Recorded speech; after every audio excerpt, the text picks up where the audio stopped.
Hey everybody, welcome to the TrailBlazers podcast. We're your hosts Tyler and Dave, and on the TrailBlazers podcast, we highlight the career journeys of people who've taken non-traditional paths.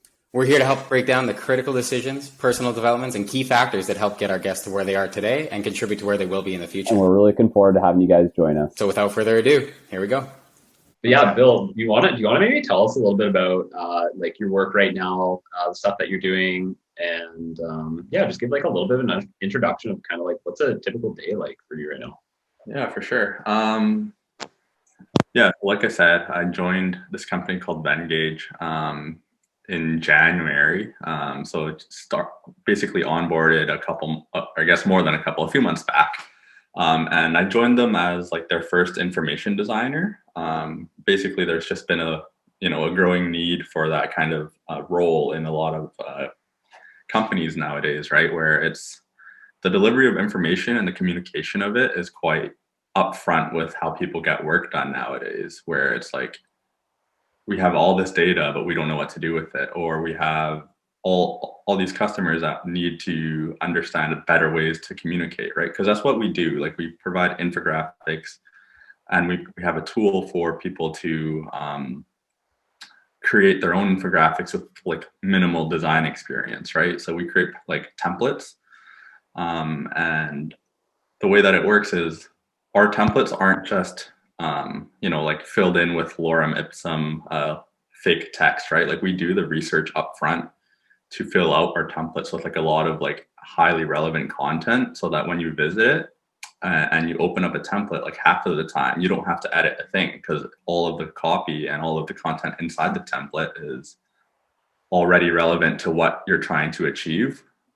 So yeah, my day-to-day is kind of involve like doing that research and finding better ways to deliver the vast amounts of information that people need ASAP, pronto, and have it ready in a way for them to digest a lot more easily.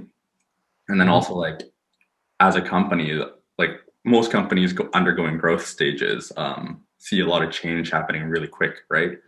So it's a lot of organization on that end too, where focusing on the internal delivery of information and saving time, standardizing processes so that it's like quicker for everybody, not just today, but like years down the line. So a lot of it's like a lot of quite involved in terms of determining how best to take advantage of our current tech space, right? Like, just dealing with the new paradigm, or I guess it's an old paradigm now that we're all working from home and everything, but like there's just a lot of different challenges that companies face, and trying to align everybody is kind of like a key role right now, where it's little tweaks and little optimizations go a lot further in the remote workspace, right? So there's that. And then also on top of that, like, I'm including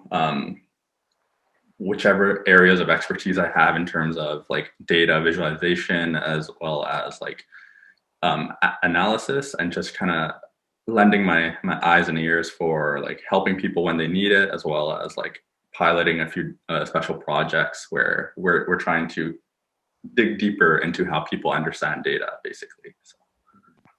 Yeah, that's really cool. Like I know, like one of the things you were touching on is kind of some of this like thoughts of basically dealing with our customers and trying to understand better, what are the products that we can make to help out our customers. Do you feel like some of your work, for example, is a little bit of like closer to a UI, UX to some extent, and then kind of bringing it into mind of say, how best can we present this data to our customer? Like, do you think that's sort of part of the role of an information designer?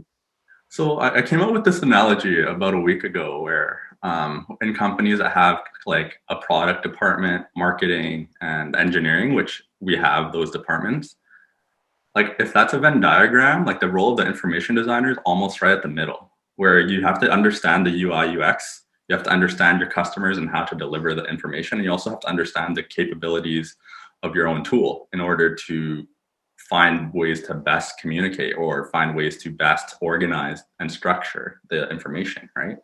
So it kind of lends a very nice visual metaphor to understand what my role in specific is, where it's like a little bit of everything, but it's, yeah, like I said, the Venn diagram is right near the middle, like maybe not exactly at the middle, but like it's pretty close there, right? So That's super interesting. And I think from my end, I don't have any data analytics background or anything like that, and that really concisely explains it to me. But thinking about the position that you're at the center of that Venn diagram, and you say you have to understand all these sources of information, it seems like there's an abundance of information out there that you have to understand. It could almost be sensory overload, I guess. And so I noticed in your LinkedIn profile, your first line there is be meticulous, be deliberate, and be effective. So I would be curious, what are some ways that you apply this to your day-to-day work and your day-to-day life? And is that something that you've kind of developed over time, or are you just like that? I guess like that was a part of my journey through university too, right? Like understanding ways that you work best and how you optimize your own workflow and deliverables. I guess for me, a lot of it came from just understanding how I was able to communicate my information and yeah, to my supervisors and to my colleagues, and then that just naturally transitioned into my work, right? Like in the data viz space, like it moves fast, right? Like every week there's a new product, there's a new design, there's a brand new author that just comes up with like mind-blowing visualizations, and like you just have to like kind of keep an eye on how things are moving, right? And like part of that's like you understanding what's relevant to you and understanding like, do I want to learn that skill? Do I want to incorporate and be inspired by specific toolboxes or specific projects? And then just kind of like digesting that for myself and like knowing, okay, like I see what people did well here, or this is how I would improve my own design given what I see from them. And it's just kind of like, it's the learning process that kind of drove me to that kind of mantra, right? Like I learned that I do my best work when I dig deep into the details. If I'm not able to understand something like at its root, like I'm going to struggle with the content, right? So kind of circling back onto what I was saying about how our templates kind of involve very relevant content. Like I'm literally doing the research of a whole bunch of different roles and users, like our customers, but that gives me like a huge background of different industries and areas that I didn't know existed before. But again, like I could either Google and figure out like little bullet points of copy to do, or I can dig deep and really understand what the pain points of these users are, and really understand how I can take their struggles in delivering content and turning it into a more digestible format as a part of my role, right? So it kind of all circles back to like I said, like the way that I do work is it stems from that deep understanding first, and I guess that also ties into like data visualization and data exploration. Like a story I have is kind of like when I started my master's, like there were a bunch of spreadsheets of data that I did not understand, like thousands of rows, tens, hundreds of columns all at the same time. And it's all real data. And I'm like, how do we digest this, right? So like, one, I could talk to somebody and see what's going on, but two, I could dig into the data myself and immediately give myself that opportunity to explore and, like I said, digest it. And then that's like how you kind of understand at its root what you're trying to accomplish in these sort of data collection methods, right? So, like as engineers, like having a big spreadsheet filled with numbers and is not it's not uncommon at all, right? But to understand that and document things properly, and analyze and go through the numbers and make sure everything makes sense, like it all circles back to that same like deep understanding of how work is accomplished. So yeah, absolutely. So, like even going through there, some of the things that kind of make me think that you'd probably come from an engineering background is just that inherent curiosity to go in and look at the data. From my end, one thing I'm curious about, Bill, is that what in you kind of made you very curious to go and dig in the data and maybe use, say, like some forms of visualization or however, like when you were starting your master's, to get in and understand that data? Because I think sometimes, like, unless it's super intuitive to us, we might just go to that subject matter expert and ask for more analysis on that data. Like, what was that within you to kind of get to that root cause or the deeper understanding within the data you were looking at that point? Yeah. So, like during undergrad, I think most of us got as far as opening Excel and plotting a couple of columns of data at a time, and whatever Excel spit out at us, we just took it and ran with it, copy paste into a report, called it good, right? That's still what I do. I didn't get any farther. Yeah, so for me, it was just kind of like, again, like at one point, Excel just didn't get the job done anymore. Like even though the plot it output did communicate the things that it needed to communicate, like I didn't fully understand it to its fullest extreme. I realized that for me to understand one of the plots that were output, I needed somebody to explain it to me first. And I found that to be a little bit problematic, where it's like, if you can't understand a chart without having a full explanation from somebody else, that's kind of a pain point. You're going to waste a lot of time, right? So immediately, like, you turn to better titles or better captions, or and that's kind of like the academic realization I had, where it's kind of like, a figure caption doesn't need to be a single line. Like, it could be almost a full paragraph, and you can get all of the information you need to and like send over a chart to somebody else who's never seen it before, but they would be able to at least understand what you're trying to say, right? And yeah, of course, that's a very academic sense, where a caption goes from one sentence to 2 to 4 to 8, and next thing you know, your figure caption is just taking up half the page, right? But I think that was kind of like the first introduction to, like, a chart needs to be able to be understood first and foremost. And then as I kind of went into that, like, and another side thing that I do is like I run a hockey blog, right? And at first we founded it based on like some engineering principles. Like, there was a whole controversial high stick call that went against the Flames in the 2017 playoffs. It was Nate Thompson tipping in the puck. Clearly it was a high stick, but somehow the goal counted. We took that and we broke it down in an engineering format, where we kind of like I did biomedical mechanical engineering. So like one of the courses at the end of my journey was like like it used like anthropometrics and like standardized human data, right? So we like took screenshots and we did math and angles, literally used trigonometry on like a single screenshot to analyze and break down this play that definitely was not going in the Flames' favor, that cursed playoffs. And then like that kind of just stemmed that kind of additional passion, where it's kind of like, okay, we kind of have a niche here, like blending a little bit of engineering with hockey kind of hits home with a lot, not hits home. It was a home run in terms of how people enjoyed that content, right?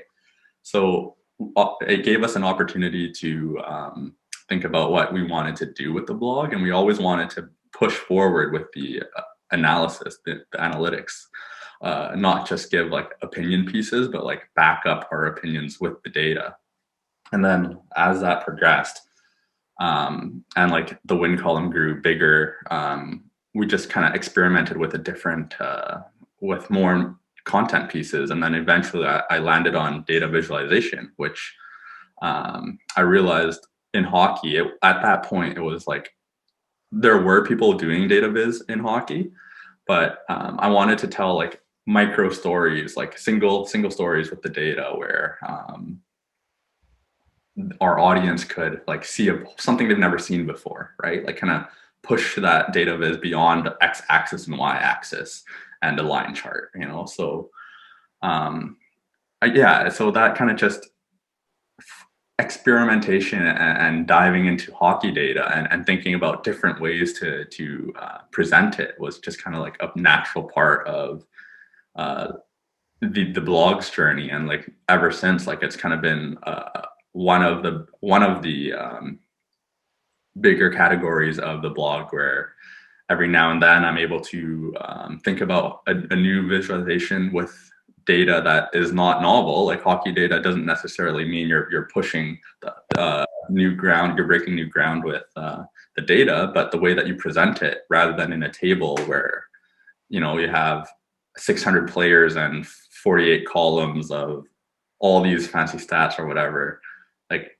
representing that in a way where you can read it and understand it during your morning commute on your mobile, or for most people without morning commutes on their desktop. Like just those quick stories and deep dives into like a very specific set of data points, right? So yeah, I guess, yeah, that's been a part of the journey for sure. For sure. Right on. Do you think? Or sorry, Tyler, go ahead. Yeah, I was just I'm gonna touch on this point now, just because we're kind of on the subject. But it seems like you found a way to transfer some knowledge from one domain to another, and so I was kind of curious, as someone who's been in kind of a singular domain for my university journey as well as afterwards. I'm kind of wondering, you know, what are some things that kind of most surprised you when kind of cross-pollinating those domains from the areas in which you've worked? You know, are there some transferable skills you discovered that are the same in both, or what are the similarities in the way you work, and what things kind of surprised you in jumping from one domain to another that, you know, you didn't really expect, and, you know, what was useful about that?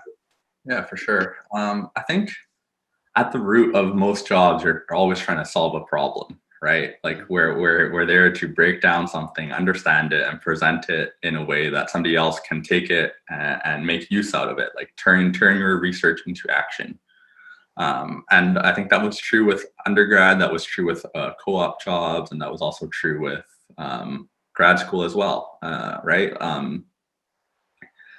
You're taught to do the analysis, and even if you do it, if you can't explain it, then it's kind of moot, right? Like a big part of engineering is breaking down complex things to make, you know, like we do crazy math half of the time, and if it doesn't make sense to you, then the person you're presenting to is going to have an issue with it as well, right? And like, yeah, later on, like with some of the more advanced computational methods that like you do, like finite element analysis, or my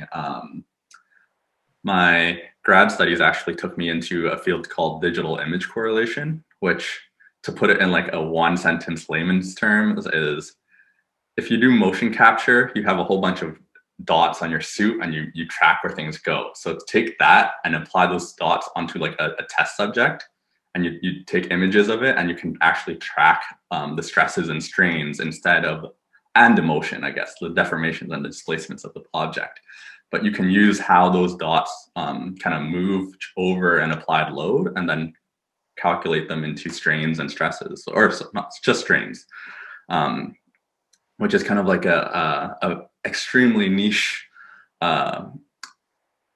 field of mechanical engineering in a sense, right? But it uses computer vision. It uses a whole bunch of data. Every single data point is a big image where you need the resolution. You need to make sure your image quality is up to spec. Your camera setup needs to make sense, and it's just a whole bunch of different data that you need to break down and understand. So like that's as niche as it gets, and like I still needed to find a way to take that and show somebody else what I found from it, right? And then as you go through that process, you learn like, okay, this type of visualization did not really make sense to me. It did not really make sense to somebody else. I need to refine that.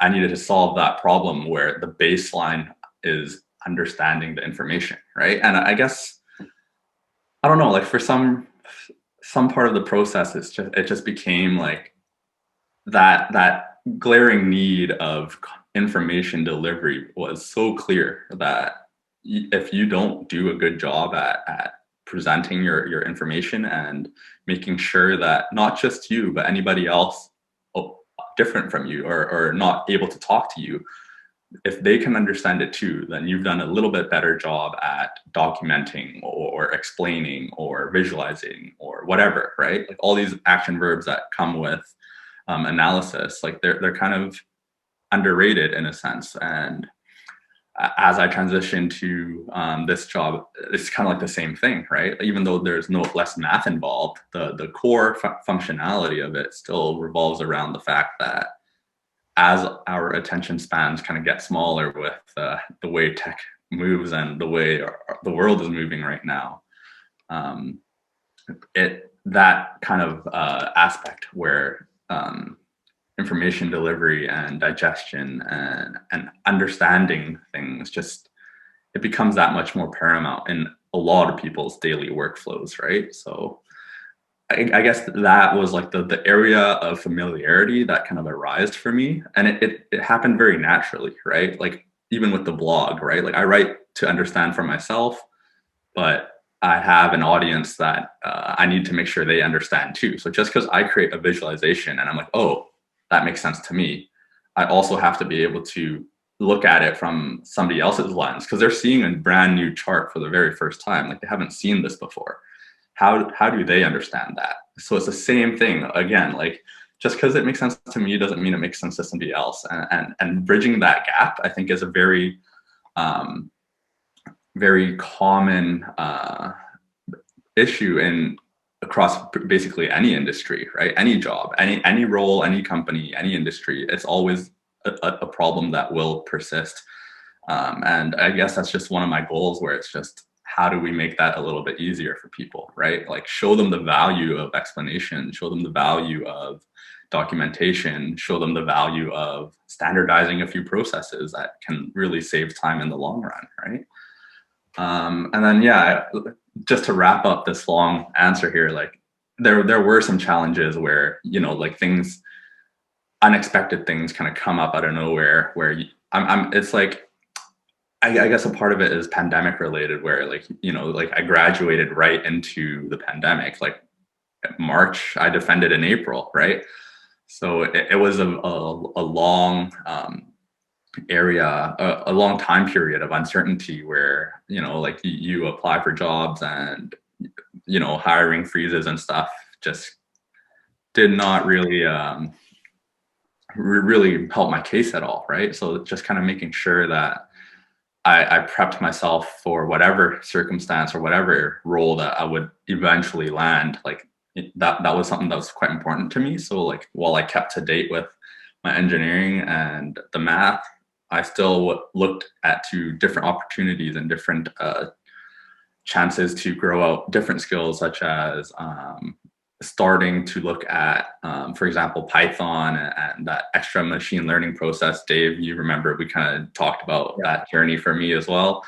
Or on top of that, like continuing to do more data visualizations with different packages or present similar data in a completely different lens, right? So it's kind of, as much as the pandemic kind of led to unexpected experiences, a lot of it was just kind of like giving myself the best opportunity to succeed, but continuing to learn a little bit every day.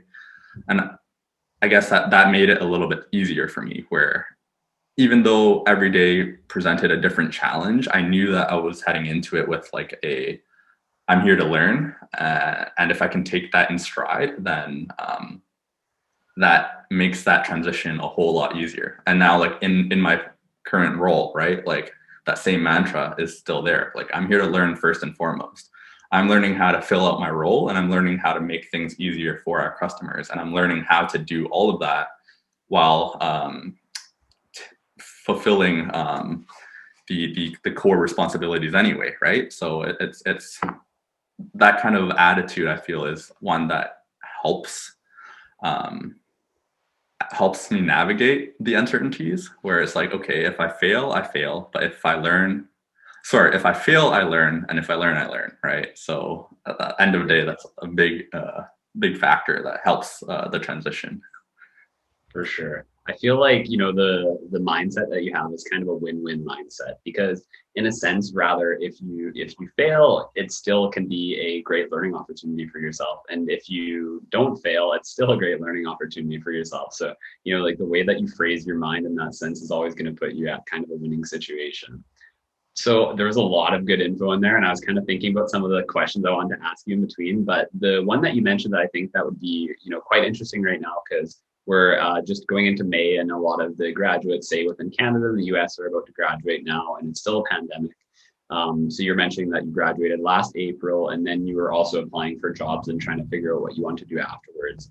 So a couple of questions that come to my mind is, you know, what did that situation look like for yourself, and say finding your job that you're working at right now? And then as well too, I know like you and I had talked during that period, and it did take you, you know, like a decent amount of time to find your role. Like I'm also really curious because, you know, it can be difficult during a job search to maintain positivity and support for yourself. So would you also mind touching on some of the things that you did to kind of keep yourself like mentally positive as well within that journey that you were finding your job?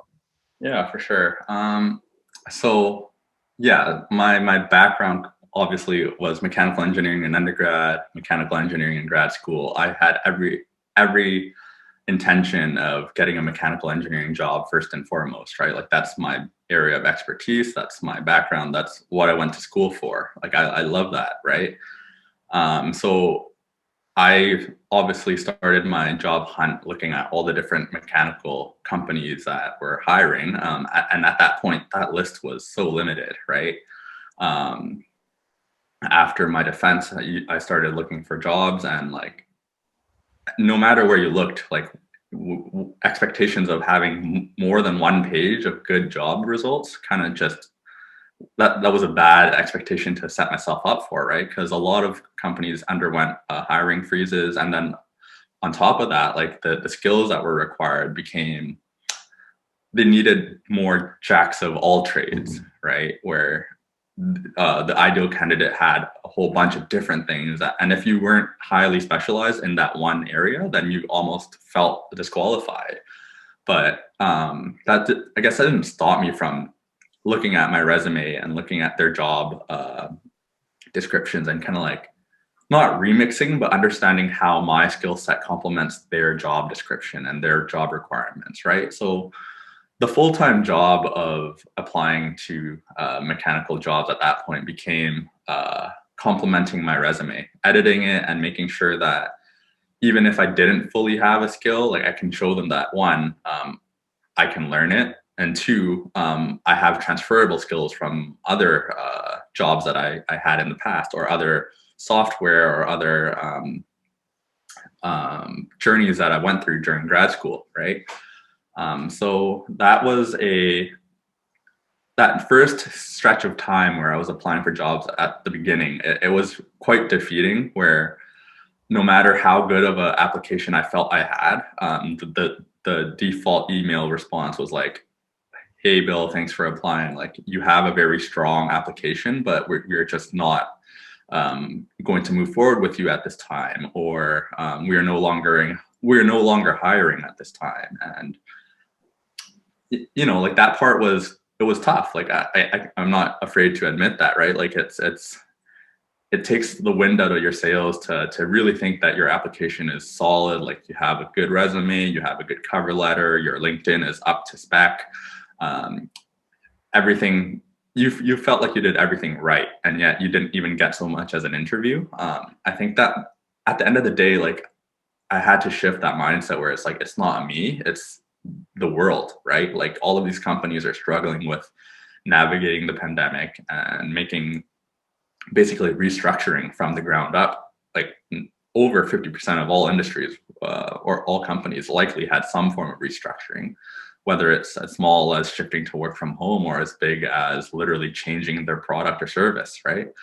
So on my end, like I knew, like if I was struggling with job applications, like companies out there are also struggling with their own organization and figuring out what they need to do to refocus, right? So you know, like like I said, like I continued to push for that additional learning, where an additional layer of like data analysis or whatever would be highly transferable to a lot of different jobs, whether or not it was mechanical or if it led me to somewhere else, right? So I brushed up on Python. That was my project at that point in time where, okay, like I never learned Python before. I came from R, but right now, like there's a huge push for computation, and having that additional layer of knowledge was just something that I felt was able to complement my resume a little bit better. At the end of the day, like I only got so far with my learning. Like I think that's a big key to highlight here, right? Like you start learning something, and you expect to finish a boot camp or finish a MOOC, like one of those massive online open courses, right? And you get those certifications and you feel accomplished. But like at the end of the day, like you need to recognize that half of the time, like if you finish one of those, you're still fairly beginner or intermediate at most. But you recognize that it wasn't the skill set of knowing Python that was the highlight of the process. The skill set was being able to digest a whole new coding language and learning how to do it for yourself. Like that's the selling feature, right? Like at a company who's hiring you, they don't care if you know Python or JavaScript or certain completely unrelated languages, but they don't care what language you learn if you're going in the software route, or they don't care what other skill sets you picked up in any form, right? Like you could do front end web development, or you could do like additional graphic design or literally anything. Just show them that those steps that you took to learn and better yourself and prepare yourself for the changing nature of work, I think was the bigger takeaway, right? Like Python was just a placeholder for me. Like it was that experience of sitting down and setting out those specific goals and tasks to learn something. And right now, like I think the bigger another big takeaway is if you ask me to open Python right now, like I'd have to review, right? But I don't think that's a bad thing. The fact that I'm able to sit down and review what I did previously and probably pick it up after a couple of hours, like that's the point of learning, right? Like even though that skill is shelved at this point in time, like it's still there. Like that fundamental introductory knowledge is still here with me, right? And no matter which job you apply to or whatever, like having those basically like shelved skills, you do one quick course and you jump to the next one and you jump to the next one. Like it just all adds up to the job application experience, where it's kind of like, okay, well, I know a little bit of everything. Like I can hold my conversations with whoever is interviewing me, and I'm up to date, right? I think that's kind of like the main takeaway. Like you want to stay up to date, and the best way to do that is to just keep learning, right? And so, yeah.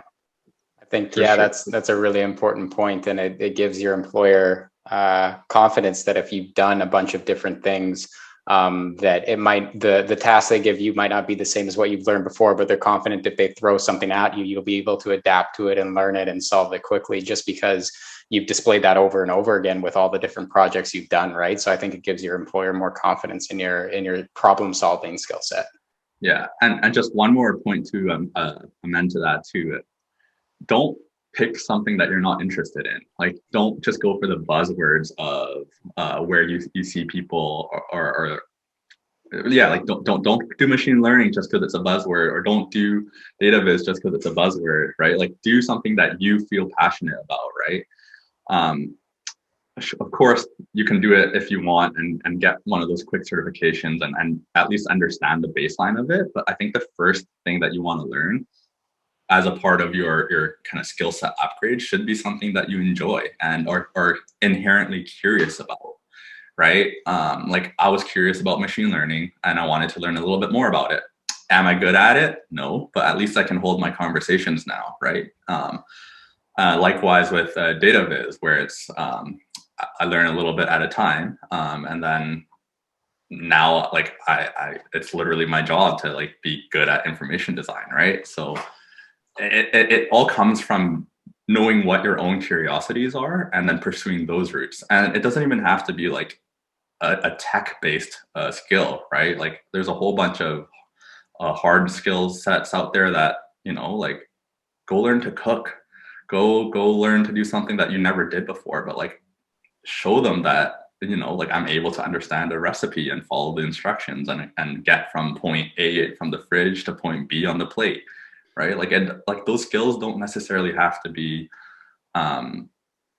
directly placed into your resume or your LinkedIn, right? But those are the skills that as you interview more and talk to more people, like they'll see that you have that kind of inherent ability to show them that you're curious.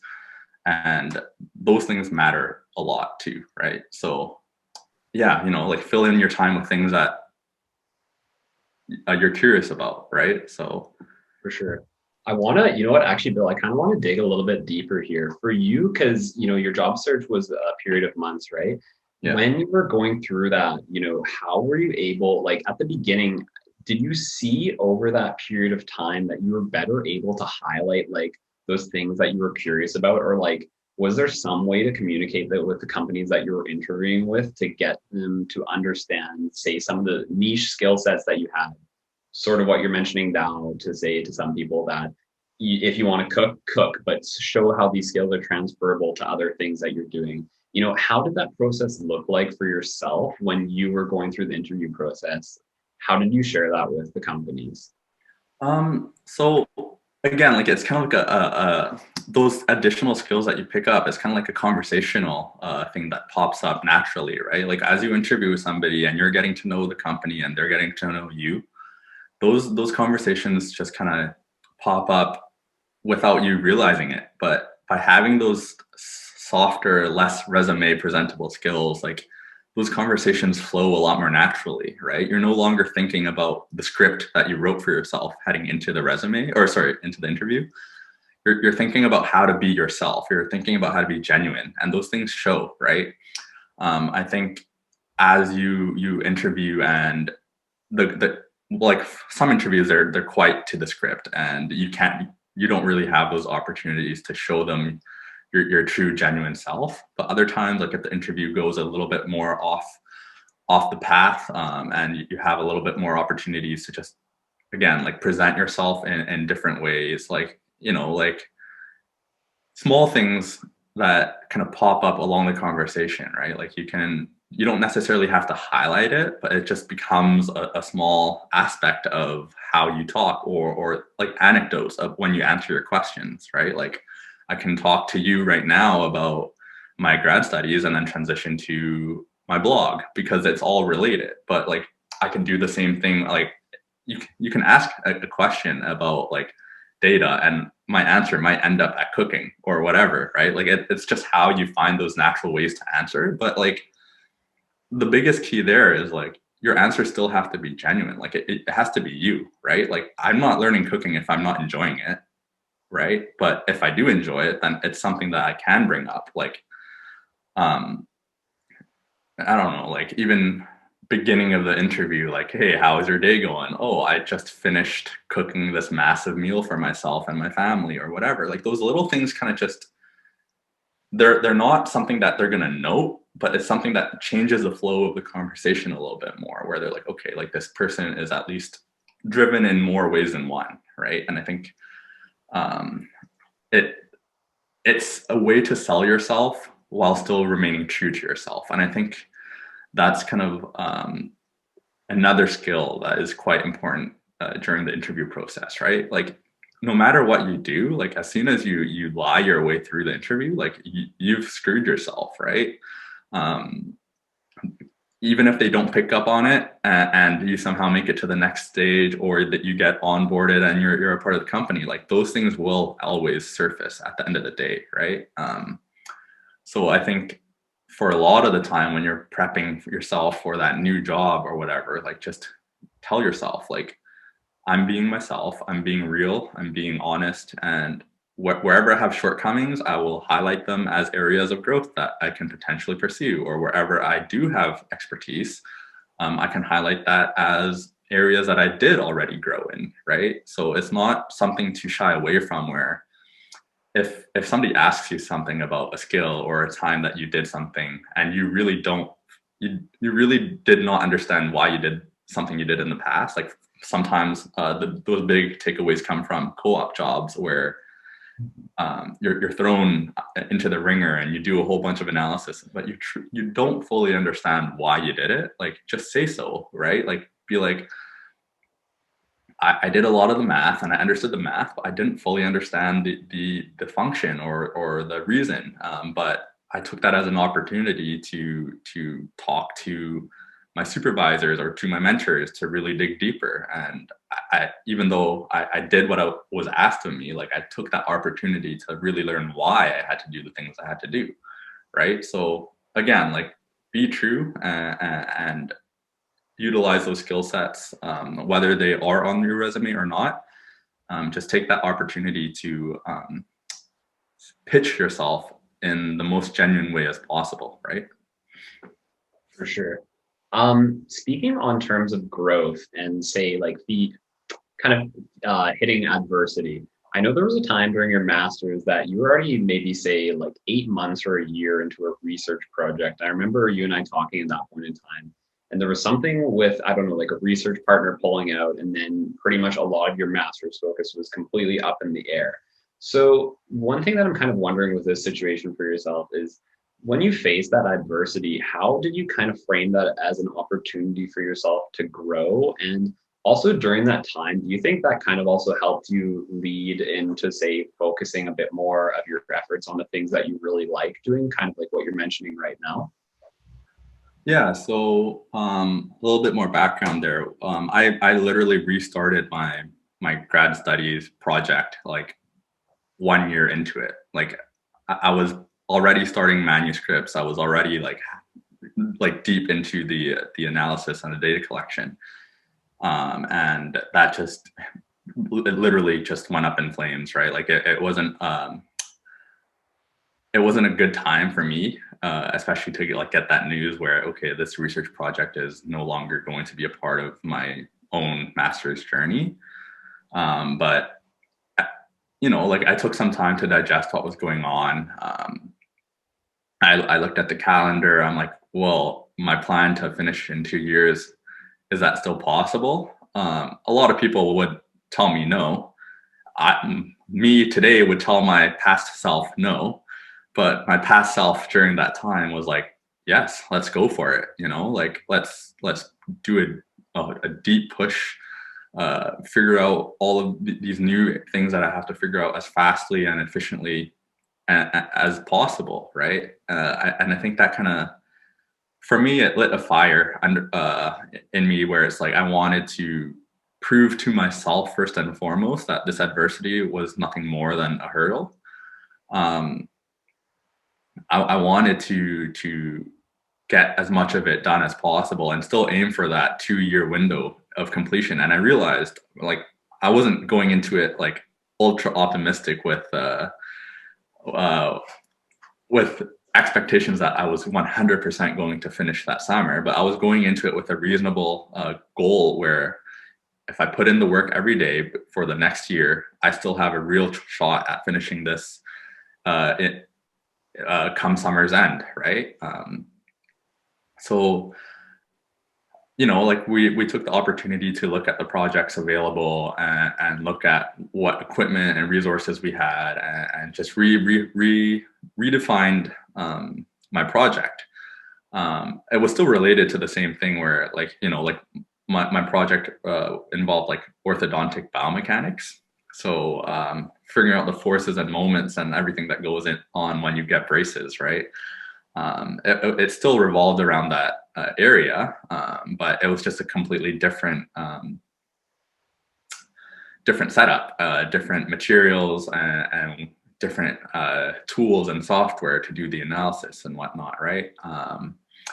But I think for me, the bigger takeaway was that I told myself that it wasn't just me, right? Like, it wasn't my fault. Nothing along the line was due to my own control, and it was actually completely out of my control, right? So I had to take it in stride and think about how I can make the most out of that next year, right? Like relearn the things I have to learn to complete the project, figure out what tools and resources I have that I can incorporate into my research. And ultimately, like I had to do a good job at it, right? Like I had to condense my work from what I thought, what most master's students expect to be 2 years, into one. End of the day, I didn't finish that summer, right? It took me 2 extra semesters. But one of the things that came out of it was my thesis became like over 200 pages long, right? Like as I dug deeper into the project, like I realized like I needed to communicate my process because it was so niche. And if I don't document this properly, like I'll have a hard shot at explaining it to somebody else in the future, or the next student that expands on my project will have a very hard time understanding what I did, right? So it circles back to that whole like be meticulous, right? Like you ask one question, your supervisor's like, oh, can you do a quick analysis on X, Y, Z, and you're like, okay, yeah, I'll do a quick analysis. And the next thing you know, that quick analysis turns into a deep dive where I went from one quick simulation to like a full blown, like several month simulation where I kept optimizing and I kept improving in order to understand what was actually going on, right? Like those things just come at you unexpectedly. And at the end of the day, like if I told that same bill that was told, hey, you're going to actually spend 2 years starting from today to finish your master's, that bill would have been defeated and been quite like demotivated with the whole process. Like, why am I even here? But the bill that took that extra 2 semesters to really finish everything and wrap everything together, I think that one was quite happy with the way things went, right? The learning that I got from having that huge adversity of restarting a master's project midway through, right? Like that taught me so much more about myself than the research ever could alone, right?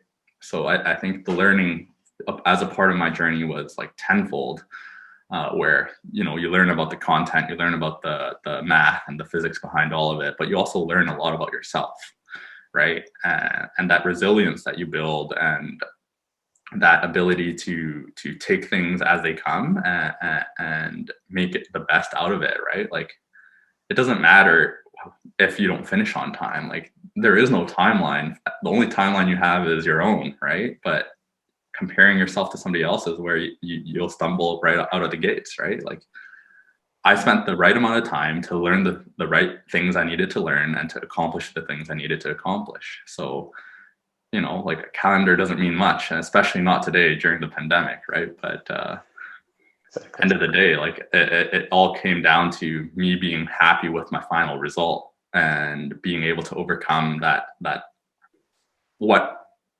felt like an insurmountable hurdle, right? Like I don't know if that's the right word. What felt like an impossible task, right?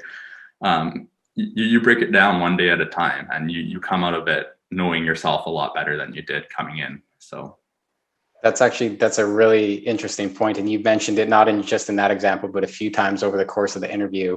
It seems like when, you know, you face times of adversity, a lot of times what helps get you through it is, it seems like the relationship that you have with yourself and kind of your self-talk and the lens at which you look at obstacles through. You know, you mentioned that if you fail, you learn, or if you learn, you learn. And especially and it's kind of the limitations and the expectations that you're imposing on yourself. And I think it's difficult for students that, you know, are in university and they're constantly being, you know, assessed with tests or marks or other things. So there's all these external factors that are kind of putting, judging them, putting the value on them. And so it seems like you've cultivated a really positive relationship with yourself where, you know, it matters how you think of the situation and how you decide to push forward. And, you know, it's not just the world went up in flames. It's I can learn from this, I can get through this. And it seems like that's what's been a driving factor in a lot of the successes that you've had. So I'm just curious on more of a personal level, if somebody doesn't have that relationship with themselves yet, what are some ways do you think they can cultivate it? Is there something you do daily where there's some times when you realize I have to look at situations differently? Kind of where does that relationship with yourself kind of come from? So for me, like, I'm not going to say like my method is the method to follow or anything. Like, I don't take that time every day to kind of, like reflect. My reflection comes more of as like a periodic thing where it's like, okay, like after I finished one thing, like what did I learn from it? I don't need to do that I feel like I don't have the capacity to do it every day, right? But I have the capacity to do it at the end of a project or at the end of a month or end of a course, whatever, right? To me, like those reflections kind of give me broader understandings of what I was able to learn.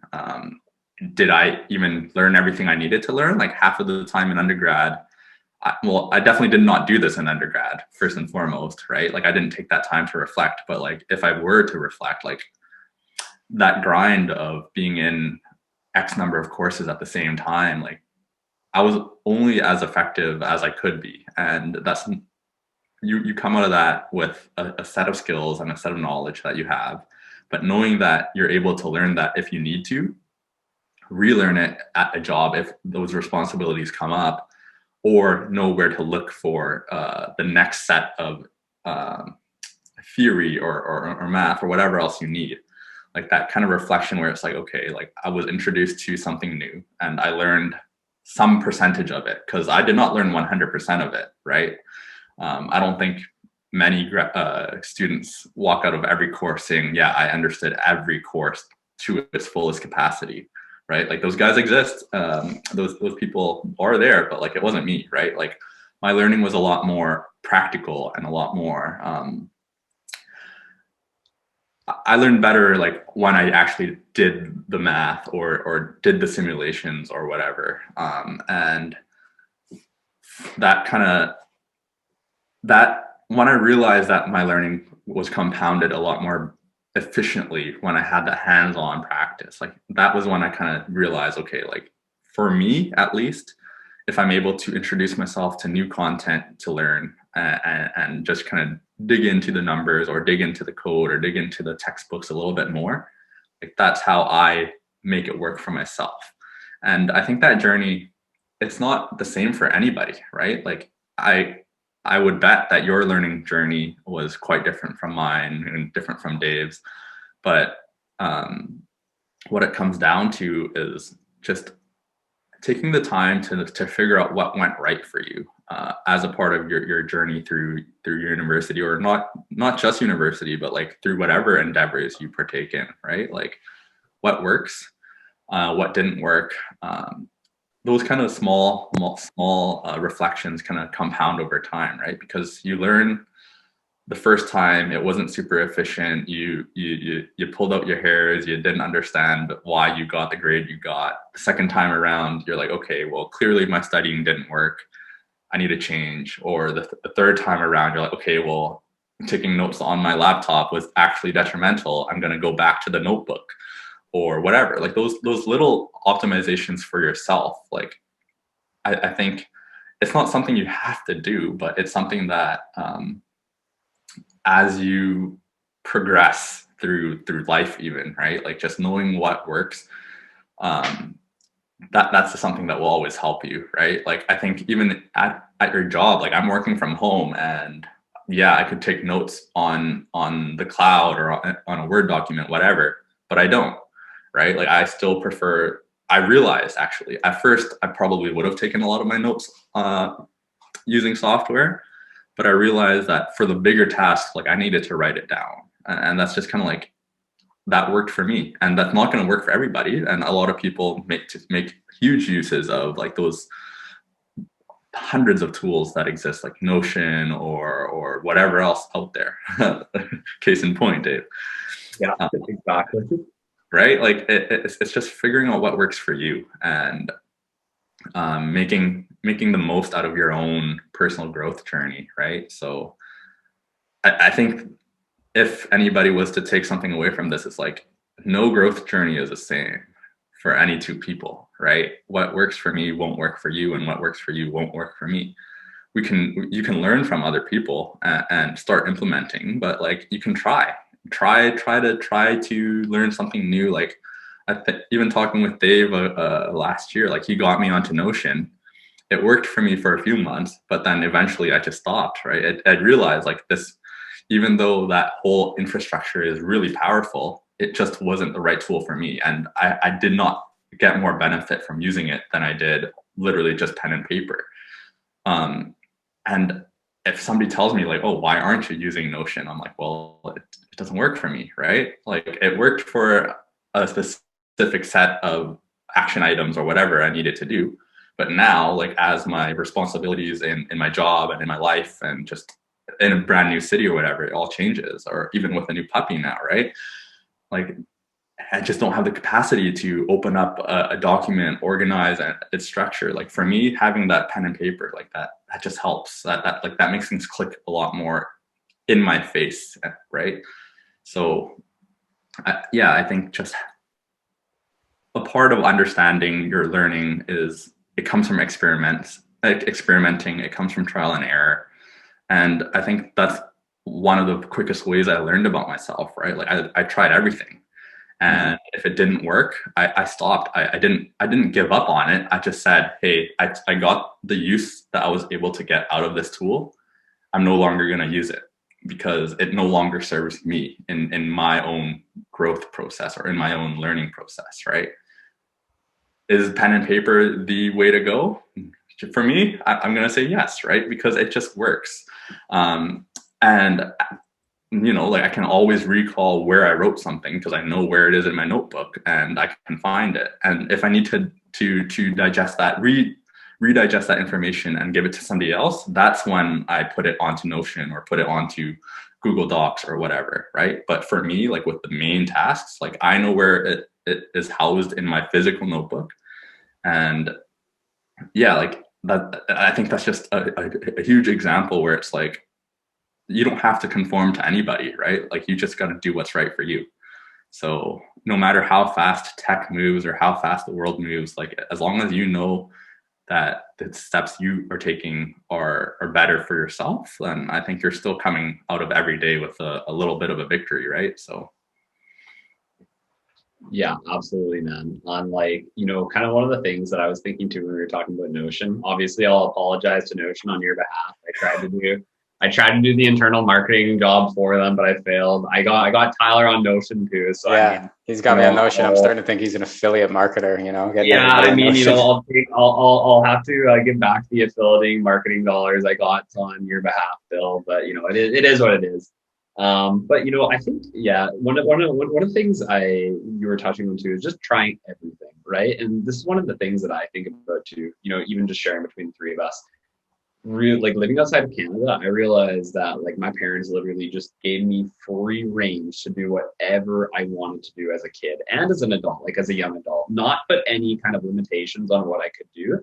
And I think actually sort of, Bill, what you're talking about, just trying so many different things and then having that filter or lens afterwards to kind of be able to go back and look at what went good and what went didn't. I think that's actually such a good point because as a kid, I didn't do that. And as a young adult, I didn't do that. But in the last probably 4 or 5 years, maybe 3 to 5 years in there, I really started to put more emphasis on that because you're right. You can make this this feedback loop go so much faster and more efficient if you just take that little bit of extra time. It could be 20 minutes a week and you go and look at your Notion or whatever tool it is to kind of like put your thoughts or like whatever work you did. And you just learn so much faster because you just work with the stuff that is optimized for you. Use the tools in your toolkit that you want to use.